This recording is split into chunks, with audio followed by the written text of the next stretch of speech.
Film की शुरुआत होती है हमारे मेन कैरेक्टर कॉनी के साथ, जो एक वीडियो गेम में वर्चुअल प्लेन उड़ाने की कोशिश कर रहा होता है, लेकिन बेचारा इतना बुरा पायलट होता है कि प्लेन सीधा क्रैश कर जाता है। तभी उसकी बेटी आती है और उसे याद दिलाती है कि आज उसका बर्थडे है और कॉनी ने प्रॉमिस किया था कि वो उसे बाहर ले जाएगा। जब कॉनी पूछता है कि उसे गिफ्ट में क्या चाहिए तो वो एक घोड़ा मांगती है। ये बात सुनते ही कॉनी के चेहरे पर ऑकवर्ड स्माइल आ जाती है, क्योंकि उसकी फाइनेंशियल हालत देखकर ऐसा गिफ्ट देना नामुमकिन लगता है। कॉनी एक इलेक्ट्रॉनिक्स स्टोर में सेल्समैन है, जहां वो गैजेट्स, टीवी और अप्लायंसेस के बारे में काफी एक्सपर्ट है, लेकिन उसकी इनकम ज्यादा नहीं है। ऊपर से हाल ही में उसका डिवोर्स भी हो गया है, लेकिन वो हर हफ्ते अपनी बेटी से मिलने जाता रहता है। जब वो अपनी बेटी को एक्स वाइफ के घर छोड़ता है, तब हम मिलते हैं मिलो से, जो उसकी एक्स वाइफ का नया हस्बैंड है। मिलो एक अमीर पायलट है जिसके पास एक बड़ा फार्म है जहां घोड़े भी हैं। बिल्कुल वही चीज जिसके लिए कॉनी की बेटी सपने देखती है, पर कॉनी ये अफोर्ड नहीं कर सकता। इसी दौरान शहर के दूसरे कोने में एक अंधेरी पार्किंग गैरेज में एक बड़ी क्रिमिनल डील चल रही होती है। कुछ ड्रग डीलर एक बड़े डफेल बैग के साथ पहुंचते हैं जिसमें 30 किलो हाई ग्रेड नशा होता है। उनकी मीटिंग एक माफिया गैंग से होती है जो यह सौदा बिटकॉइन के जरिए करना चाहता है ताकि बैंकिंग सिस्टम की नजर से बचे रहें, लेकिन पुलिस पहले ही उनके पीछे लगी होती है। महीनों से उनके कॉल्स ट्रेस हो रहे होते हैं और हर मूव मॉनिटर किया जा रहा होता है। डील पूरी होने से पहले ड्रग सप्लायर्स बायर्स का पैसा वेरीफाई करने के लिए पहले सिर्फ 1 किलो का सैंपल देते हैं। बाकी के 29 किलो वे अपनी गाड़ी में लॉक करके रखते हैं ताकि कुछ गड़बड़ हो तो नुकसान कम हो। जब पुलिस यूनिट्स ऑपरेशन एग्जीक्यूट करने निकलती हैं, तो क्रिमिनल्स को कुछ गलत एहसास हो जाता है। ड्रग सप्लायर्स तुरंत अपनी गाड़ी की तरफ दौड़ते हैं 29 किलो वापस सिक्योर करने के लिए, लेकिन उससे पहले ही अंधेरे से एक अनजान शख्स सामने आता है। वह सीधे ड्राइवर के पास जाता है, एकदम शांत और सटीक तरीके से गोली चलाता है और ड्राइवर वहीं मर जाता है। अगले ही पल पूरे गैरेज में अफरा तफरी मच जाती है। इस हंगामे के बीच वही राजदार शूटर वह बैग उठाता है जिसमें 29 किलो नशा होता है और अपनी कार में रख देता है। उसी वक्त पार्किंग गैरेज में एक आम आदमी भी मौजूद होता है। वह पूरी गोलीबारी और चोरी अपनी आंखों से देखता है। पैनिक के बावजूद वह अपना फोन निकालता है और वीडियो रिकॉर्ड करना शुरू कर देता है। शूटर, जो पहले से ही हाइपर अलर्ट और पैरानॉइड होता है, तुरंत नोटिस कर लेता है कि कोई उसका वीडियो बना रहा है। 1 सेकंड में उसे समझ आ जाता है कि अगर यह फुटेज लीक हो गई तो उसका पूरा ऑपरेशन बर्बाद हो जाएगा। वह तुरंत अपनी डायरेक्शन बदलता है और विटनेस के पीछे दौड़ पड़ता है। अब फिल्म का मेन कॉन्फ्लिक्ट शुरू हो चुका है। सीन कट होता है इलेक्ट्रॉनिक्स स्टोर पर, जहां कॉनी अपने कस्टमर को गैजेट्स के बारे में समझा रहा होता है। Technical specifications, audio output, refresh rate, सब कुछ इतनी कॉमनली एक्सप्लेन करता है कि कस्टमर्स जेन्युइनली इम्प्रेस्ड होते हैं। स्टोर बंद होने के थोड़ी देर पहले एक डायना नाम की कस्टमर आती है। उसे हेडफोन चाहिए होते हैं। कॉनी उसे एक बेहतर मॉडल सजेस्ट करता है। कहता है कि डेसिबल आउटपुट और साउंड क्वालिटी दोनों सुपीरियर हैं और प्राइस भी अफोर्डेबल है। डायना उसके ऑनेस्ट सजेशन से खुश होती है और वही हेडफोन ले लेती है। स्टोर बंद होने के बाद मैनेजर कॉनी से एक फेवर मांगता है और कहता है कि एक कस्टमर को अर्जेंटली टीवी इंस्टॉल करवाना है। कॉनी हमेशा की तरह बिना सोचे हाँ कर देता है। वह अपना टूल किट लेकर कस्टमर के घर पहुंचता है। वह कहती है कि टीवी का पूरा सेटअप भी कर देना। फिर वह किसी काम से बाहर चली जाती है। कॉनी अपने हेडफोन पहनकर काम में लग जाता है। उसे जरा भी अंदाजा नहीं होता कि इसी घर के दूसरे कमरे में मौत का खेल चल रहा है। यह उसी आदमी के घर में होता है जिसने गैरेज का पूरा सीन रिकॉर्ड किया था। शूटर उसका पीछा करते हुए यहाँ तक आ गया है। कॉनी के पीछे खड़ा होकर वह शूटर उस आदमी को गोली मार देता है और फिर वहाँ से भाग जाता है। मरने से पहले वह आदमी अपना मोबाइल फोन छिपाकर रख देता है, ऐसी जगह पर जहाँ कोई तुरंत नहीं ढूंढ सकता। यही फोन बाद में कॉनी के लिए सबसे बड़ा खतरा बनने वाला है। कॉनी बेचारा बिल्कुल अनजान अपना इंस्टॉलेशन का काम फिनिश करता है, हेडफोन उतारता है, टूल्स पैक करता है और निकलने के लिए घर के अंदर से गुजरता है। तभी उसकी नजर मरे हुए आदमी पर पड़ती है। कॉनी एक पल के लिए फ्रीज हो जाता है। उसे समझ नहीं आता कि क्या करे, कॉल करे, भागे या बस खड़ा रहे। इसी बीच सिसिलिया वापस घर आ जाती है। वह अंदर आती है और अपने हस्बैंड को मरा हुआ देखती है, जबकि कॉनी उसके पास खड़ा होता है। कुछ मिनट में पुलिस आ जाती है और कॉनी को अरेस्ट कर लेती है। कॉनी बार बार समझाता है कि वह बस टीवी इंस्टॉल करने आया था, लेकिन वह पुलिस का प्राइम सस्पिशन बन जाता है। घर में फोर्स एंट्री का कोई साइन नहीं होता और उस वक्त घर में और कोई था भी नहीं। पुलिस बिना ज्यादा सोचे समझे उसे कस्टडी में ले लेती है। कोर्ट उसके लिए एक पब्लिक डिफेंडर अपॉइंट करता है जो क्लियरली काम के बोझ से परेशान और कॉनी की कहानी पर शक में है। हर प्रूफ कॉनी के खिलाफ जाता है। क्रिमिनल रिकॉर्ड 0 होने के बावजूद उसे ट्रायल का इंतजार करने के लिए जेल भेज दिया जाता है। उसकी जिंदगी एक पल में पूरी तरह तबाह हो जाती है।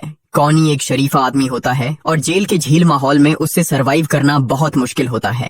कॉनी को लॉन्ड्री की ड्यूटी मिलती है। वहीं उसकी मुलाकात दो और कैदियों नरेंद्र और मूसा से होती है। दोनों जेल से भागने की एक योजना बना रहे होते हैं। उनका प्लान था वॉशिंग मशीनों के पीछे बने एक टनल के जरिए भागना और किसी पायलट की मदद से देश छोड़ देना। कॉनी चुपकर उनकी बातें ध्यान से सुनता है। धीरे धीरे उसे प्लान की सारी डिटेल्स, जैसे कौन कब निकलेगा, टनल कहाँ तक जाता है और फ्लाइट का शेड्यूल क्या है, सब पता चल जाता है। अपने वकील से मीटिंग के दौरान कॉनी उसे एक इम्पोर्टेंट बात बताता है कि उस मरे हुए आदमी ने मरने से पहले किसी फोन का जिक्र किया था। वकील एविडेंस लॉग चेक करता है पर वहाँ कोई फोन लिस्टेड ही नहीं था। ये सुनकर कॉनी की आखिरी उम्मीद भी खत्म हो जाती है, लेकिन वह फैसला कर लेता है कि वह टनल का इस्तेमाल करके जेल से भागेगा और वह फोन ढूंढ कर लाएगा। लॉन्ड्री रूम में जब कुछ देर के लिए गार्ड नहीं होता, कॉनी मौका देखकर टनल में घुस जाता है। वह तंग अंधेरी टनल में क्रॉल करके आगे बढ़ता है और आखिरकार बाहर निकल आता है। बाहर निकलकर वह कपड़े बदलता है और सीधे सिसिलिया के घर पहुंचता है। वह घर के अंदर हर जगह फोन ढूंढता है लेकिन उसे कुछ नहीं मिलता। तभी सिसिलिया वापस आ जाती है। वह कॉनी को देखकर चौंक जाती है। कॉनी उससे समझाता है कि उसके हस्बैंड ने मरने से पहले फोन का जिक्र किया था और मुझे लगता है उस फोन में कुछ एविडेंस है। वह कहता है कि अगर फोन मिल जाए तो मुझसे संपर्क करना और फिर वह तुरंत टनल के जरिए वापस जेल लौट जाता है। लेकिन वह बहुत गलत समय पर टनल से निकलता है। लॉन्ड्री रूम में नरेंद्र और मूसा मौजूद होते हैं और वे कॉनी को अपने टनल से निकलते हुए देख लेते हैं। दोनों ये देखकर गुस्से से पागल हो जाते हैं। कॉनी बचने के लिए सीधे वॉशिंग मशीन के अंदर घुस जाता है। मूसा बिना समझे मशीन का ढक्कन बंद कर देता है और वॉश साइकिल शुरू कर देता है। कॉनी मशीन के अंदर घूमने लगता है और उसे सांस लेना मुश्किल होने लगता है। जब कॉनी बेहोशी के करीब होता है तब नरेंद्र मशीन बंद करके उसे बाहर निकाल लेता है। फिर उन्हें कॉनी के कमरे में एक फोटो मिलती है जिसमें कॉनी की एक्स वाइफ अपने नए हस्बैंड के साथ होती है। कॉनी ने उसका चेहरा पहचानने लायक नहीं छोड़ा होता, इसलिए उन्हें लगता है कि कॉनी ही पायलट है और वह उनके एस्केप प्लान में मदद कर सकता है। वे दोनों कॉनी से डील करते हैं कि अगर वह पायलट के तौर पर उनकी मदद करेगा तो वे उसे भी अपने भागने की योजना में शामिल कर लेंगे। कॉनी मजबूरन हाँ बोलता है क्योंकि यह ही उसका एक मौका है अपनी बेगुनाही साबित करने का। दूसरी तरफ सिसिलिया अभी भी फोन ढूंढ रही होती है।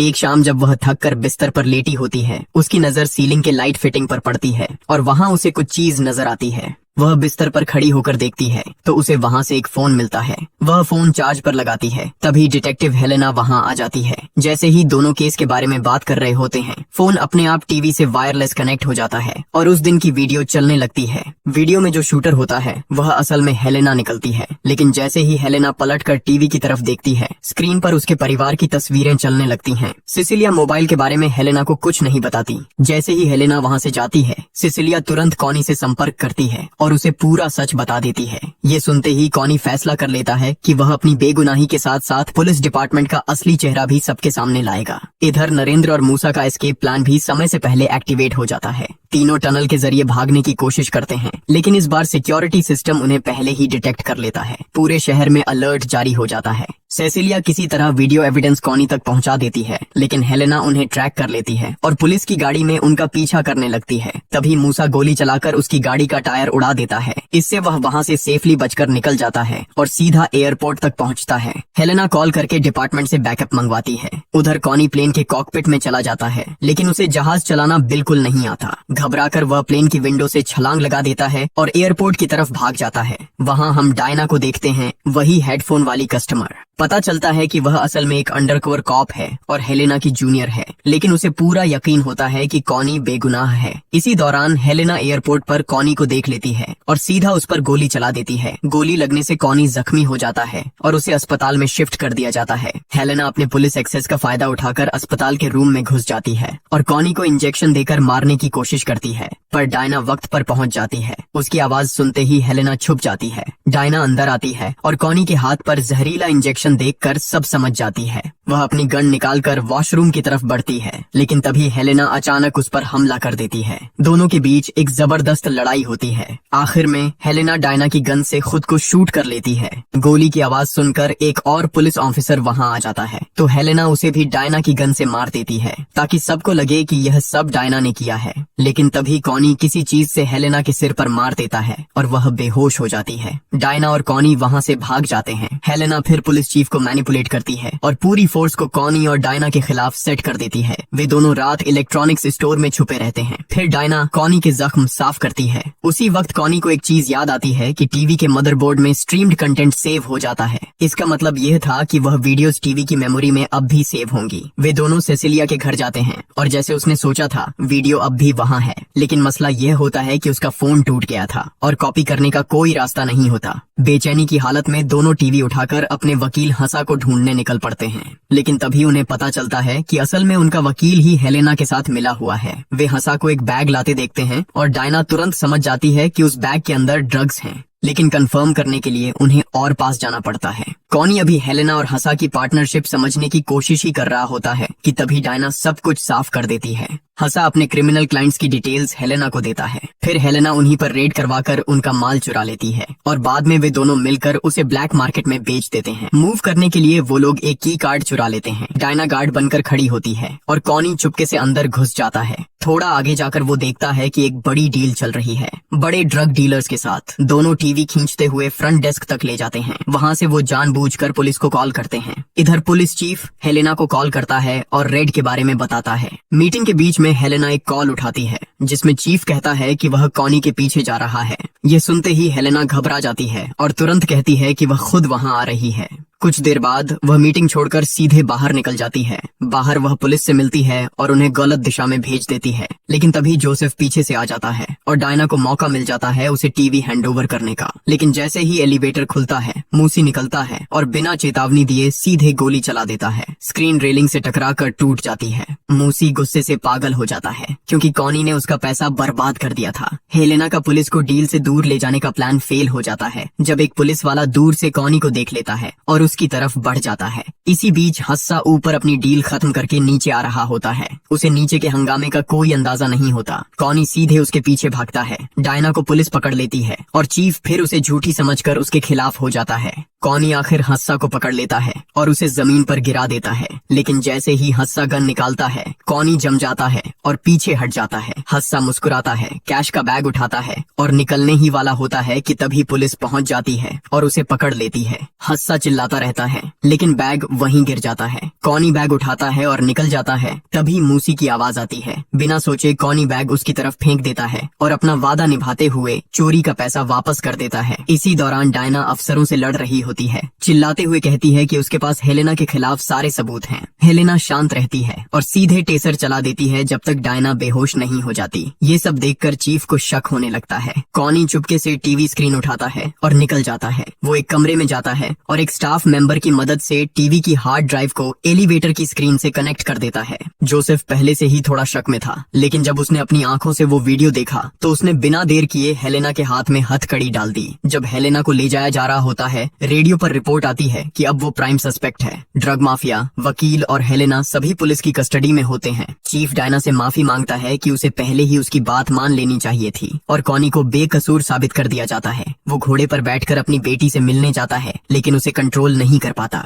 थोड़ी देर में वो घोड़े से कूद जाता है और बाकी बच्चे डर जाते हैं। जब वो जूलिया से कहता है कि घोड़ा उसने सिर्फ उधार लिया था, तो वो मुस्कुराती है, उसे गले लगाती है और अपनी दोस्त के पास लौट जाती है। डायना उसके पास आती है, दोनों पेड़ की छांव में बैठते हैं और यहीं पर ये फिल्म खत्म हो जाती है। अगर ये वीडियो आपको पसंद आई हो तो चैनल को सब्सक्राइब करें और बेल आइकन जरूर दबाएं ताकि ऐसे ही और वीडियो सबसे पहले आप तक पहुंचते रहें। देखने के लिए धन्यवाद।